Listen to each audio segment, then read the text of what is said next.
one of the things philanthropy can do, and we have done, is to fund pieces of research like the Pay What It Takes research. And there's some great resources on the Pay What It Takes site.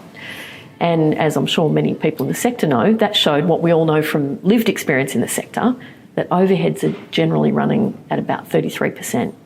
And so you've got that mismatch with that's your true cost of overhead, and many grants, particularly government grants, there's an expectation that you're going to be running down in that sort of 10 to 15% of overhead. So we have to challenge that notion from a philanthropic perspective. I would argue from government needs to really look at this as well. And of course, the not-for-profit sector itself needs to be bold as well in saying what it actually will really take to deliver on something. And ultimately it should be about the impact, not about how much the overhead is. What's the impact? What is the productivity opportunity around not-for-profits?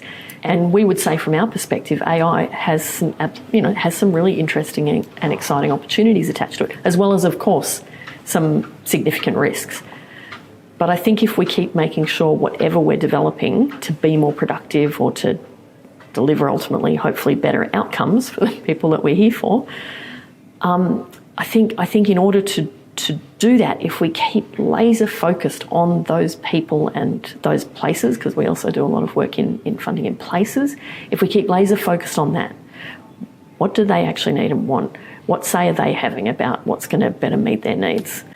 We've all had the experience. I certainly had it last week of sitting on the phone to Services Australia for an hour to try and resolve something around my mum's pension.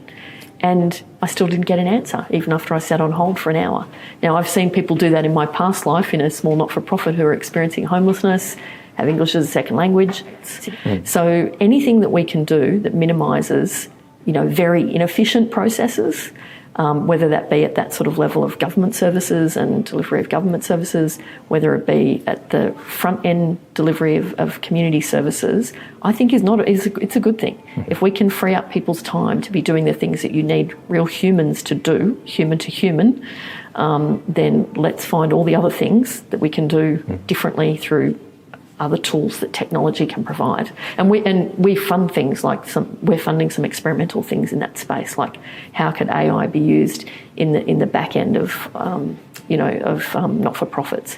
And we would also say our role, investing is obviously a key one, but we would also say our role is it's investing, building and influencing. So it's building evidence and working with partners to build that evidence, and it's influencing. It's being influenced and influencing other stakeholders, peers and government as well.